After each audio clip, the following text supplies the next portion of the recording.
You know that feeling? The weather gets nice, and you just picture yourself relaxing on a patio, just bursting with flowers. Oh, absolutely. That perfect floral backyard retreat. Yeah. But then you think about how to actually do it. Exactly. It can feel totally overwhelming. Where do you even start? So many plants, so many pots. Yeah, it can seem like a huge project.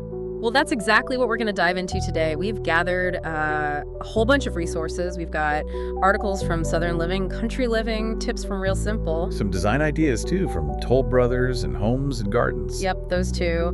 And even some, real world stuff from a Reddit chat and a landscape planning presentation. A real mix. Sounds like a pretty comprehensive look at things, lots of different angles. Right. And our mission today is really to sift through all of that, pull out the really actionable, inspiring ideas for your dream floral backyard, patio, garden, whatever space you have. Make it feel achievable, basically. Not like you need to be a master gardener just to have some nice flowers. Precisely. We want you to feel like, okay, I can do this. Fantastical. So, where do we kick things off in this floral exploration? I think a great starting point, honestly, whether you've got a huge yard or just a tiny balcony, is container gardening. Makes sense. It's so flexible. Totally. And Southern Living, just one source, had an article with 114 of our best container gardening ideas. So like a real treasure trove there. Wow, 114. Yeah, container gardening really does let you add flowers almost anywhere, doesn't it? Doesn't matter how much space you have. And they mentioned that classic concept, you've probably heard of it, thrillers, fillers, and spillers, for putting arrangements together. Ah, yes, the trifecta. Good structure for designing a pot. Right. Your tall thriller in the middle for drama, the fillers around it for fullness, and then the spillers that cascade over the sides softens the whole look. It's a classic for a reason. It creates that visual interest, draws your eye in, gives it shape, takes away some of the guesswork, Definitely. And thinking about what to put in them, Southern Living had some cool color combo ideas. For something really fun and lively, they suggested purple and orange together. Ooh, like what plants? Let's see, purple angelonias, orange marmalade chrysandras, some ornamental oregano, purple fan flowers. Sounds pretty vibrant. That's a bold contrast. Mm-hmm. Purple and orange are opposites on the color wheel, so yeah, high energy. Great if you want something that really pops. What if you want something a bit calmer, though? Good question. Did they have ideas for that? Yeah, they talked about monochromatic schemes, so using different shades of just one color, like a pot filled with different purples, angelonias, fan flowers, million bells, all purple, just different tones. That sounds lovely. Yeah. Elegant, but still interesting, because you get different textures in there too, right? Exactly. Keeps it from looking flat. Or for something maybe in between, contrasting cool colors like purple verbenas and blue calabricoas with warmer ones like pink and yellow zinnias. Ah, so a mix of warm and cool, that would give a really cheerful, welcoming vibe, like a little burst of sunshine. Totally. And they had a simple idea too, especially for cooler weather, just filling a shallow urn with pansies and violas. You can mix the colors or go all one shade. Oh, that's smart. Pansies are pretty budget-friendly usually. Easy way to get a big impact for less and change it up seasonally. Yeah, exactly. Lots of color without breaking the bank. Yeah. Now, how do you make those colors really stand out? Good point. The container itself matters, doesn't it? Right. They suggested using neutral-toned pots. Like, they showed a modern urn, sort of a faux lead look, filled with purple calambrichoa and blue ageratum. The simple pot just made the flowers the absolute focus. That makes perfect sense. Yeah. A neutral background lets the plant colors and shapes really shine. It's like a canvas for the flowers. And if you like that more, abundant, maybe slightly wilder look, Country Living talked about creating a bursting cottage garden-style planter. Lots of different flowers spilling out everywhere. Oh, I love that look. Very charming, relaxed, inviting. Great for a casual patio feel. Now, regular pots are great, but Southern Living had some really creative ideas beyond the standard pot. Thinking outside the box, Oh, interesting. I always like those unique touches. What did they suggest? Okay, how about this? Wicker baskets mounted on a wall, filled with zinnias, begonias, plumbago, lantana, maybe some ivy trailing down. Wall baskets. That's Yeah. a fantastic way to use vertical space, especially if you're short on floor space. Adds texture too. Or hanging fiber clay planters with succulents, those interesting shapes, and then maybe just a pop of bright purple fan flower mixed in. Nice contrast. Succulents are great too. Often need less water, right? Which is a bonus. Definitely. They also showed modern clean-lined containers near an outdoor fireplace, but filled with soft, airy plants like succulents and this feathery pink to lotus, Joey. That mix of modern and soft. Yeah, that juxtaposition can look really sophisticated, blending the sleek with the organic. And for a totally different vibe, more rustic weathered metal buckets. Picture them overflowing with periwinkles, begonias, coleus, maybe even hung from a tree branch. Oh, that sounds charming. Repurposing things like buckets adds so much character, gives them a new life. Exactly. They even mentioned old toolboxes or cast metal urns, really unique planters.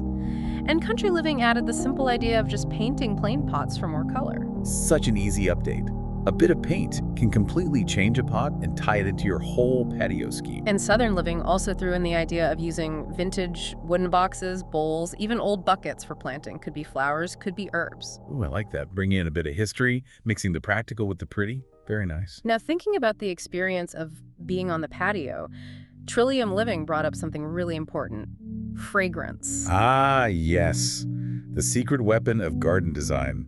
Often overlooked. It really is. They talked about how adding fragrant flowers just creates this extra layer of, well, magic. Makes the space more relaxing, more enjoyable, like nature's own diffusers.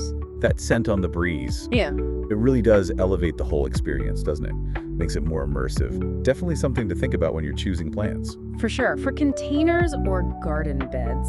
Okay, but no matter how beautiful or fragrant the flowers are, they need the right conditions, right?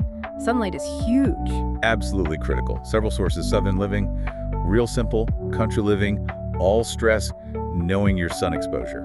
Full sun, part sun, shade. You really got to know what you're working with. 6 hours or more of direct sun, that's full sun. 4 to 6, maybe with afternoon shade, partial. Less than that, mostly shade. Putting the wrong plant in the wrong spot is just, well, it's not going to work out well. Leads to disappointment. Right. So Real Simple had a list of pretty plants made for sun-drenched porches. They really highlighted geraniums, specifically mentioning heat-tolerant series like Americana, Eclipse, Maverick, or Orbit. Geraniums are such workhorses for sunny spots. Those series are bred specifically for heat, which is great for tough sunny patios. Long blooming season too. They also suggested pentas butterflies love those, right? They do. And succulents, of course. Things like sedum, echeveria, sempervivum, and cheerful coneflowers too. All good sun lovers, but Southern Living added a little caveat. Even sun lovers like geraniums might appreciate a break from really intense afternoon sun, especially in super hot climates. Yeah, that's a really good point. Afternoon shade can prevent scorching and keep them flowering better when it's brutally hot. Protects them a bit. And speaking of making life easier, drought-tolerant plants. If you don't want to be watering constantly, this is key. Oh yeah, choosing drought-tolerant options can save a lot of time and water, especially in summer. Southern Living and Real Simple both had ideas here. Real Simple had a big list, 42 drought-tolerant plants. Some floral standouts were things like lantana, super colorful, attracts butterflies. And yarrow, lavender, sage. Yep. Yarrow, fragrant lavender, various sages, bush sage, meadow sage, Russian sage, all good options. Great choices, hardy, beautiful, and some add that lovely scent we talked about. They also listed red emu bush, very striking flowers, butterfly weed, which is vital for monarchs. Good for pollinators. That airy Russian sage again, low-growing stone crop. Oh, and bougainvillea and trumpet vine, though they warn those can get pretty big. Right, always got to check the mature size. Important for containers especially. Good reminder. The list also had Gaillardia blanket flower coreopsis, hardy geraniums, the perennial kind, marigolds, Santolina with its silvery leaves, and even yucca. Lots to choose from. A really diverse group, something for most styles there. But Real Simple did make the point that even these tough plants usually need regular watering when you first plant them to get established. Crucial step. That helps them develop the strong roots they need to handle drier conditions later on. Can't skip the initial watering. Okay, shifting gears slightly. What about plants that are pretty and you can eat? Edibles. Yeah, mixing those in is fantastic. Country Living and Southern Living both suggested adding edible flowers like violas and pansies right into your containers. Imagine tossing those onto a salad. So pretty. And delicious. Adds a gourmet touch right from your patio. And it's not just flowers. Southern Living mentioned you can grow a surprising amount of vegetables in pots, too. Things like lettuce, beans, beets, chard, chili peppers, kale, onions, radishes, spinach, peppers, tomatoes. Container veggie gardening. Perfect for small spaces. So rewarding to harvest your own food, even just a little bit. They even had a cute idea for a salad bowl container planting lettuce alongside flowers like marigolds and geraniums. Looks good, tastes good. That's really clever. Multitasking pots, beautiful and useful. Okay, let's think vertically now, adding height and structure. Hanging baskets came up a lot. Southern living, homes and gardens. Great for adding interest up high, especially in tight spots. Draws the eye up, definitely. Yeah. Softens walls or railings beautifully.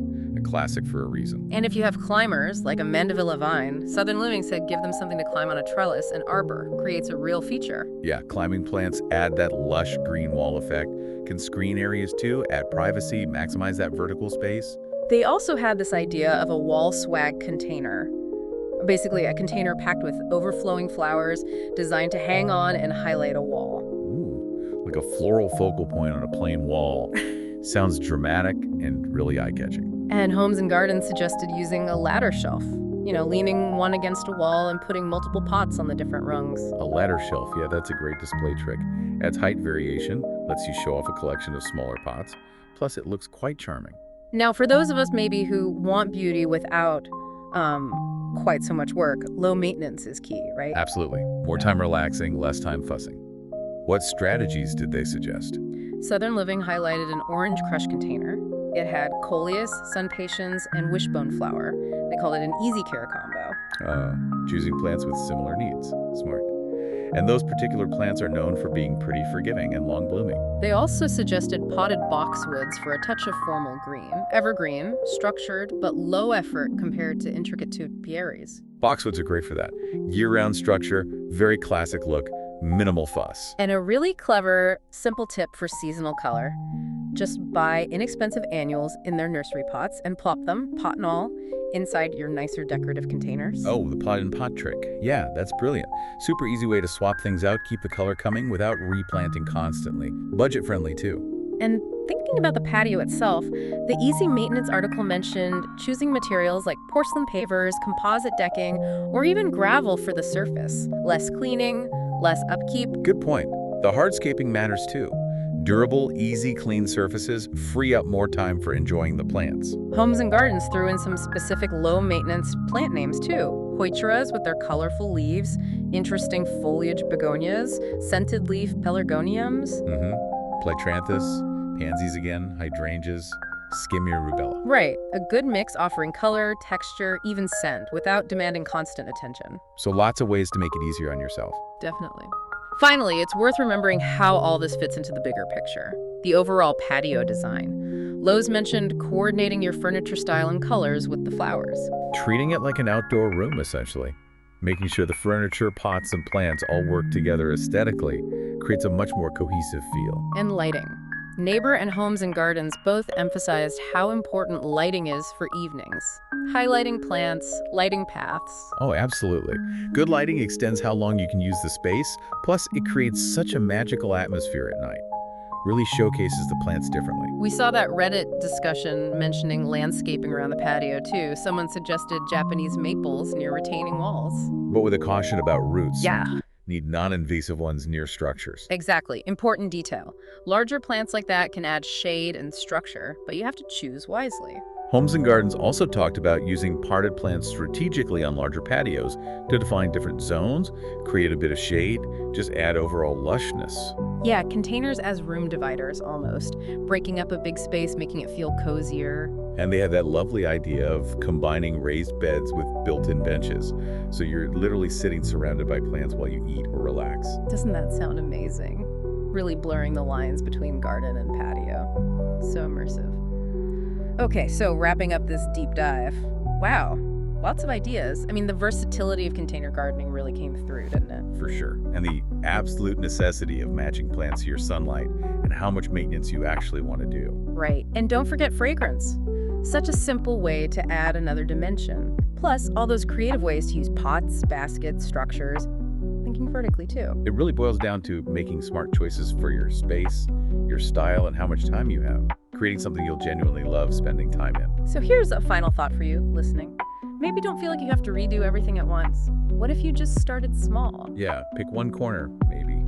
Or just focus on a couple of containers. Exactly. Focus on one or two spots on your patio or in your garden. Experiment a bit, see what you like, see what works, and maybe think about adding just one fragrant plant and see how that changes things. That's great advice. Mhm. Start small, build confidence, enjoy the process. It doesn't have to be overwhelming. So take another look at your own backyard or balcony with fresh eyes.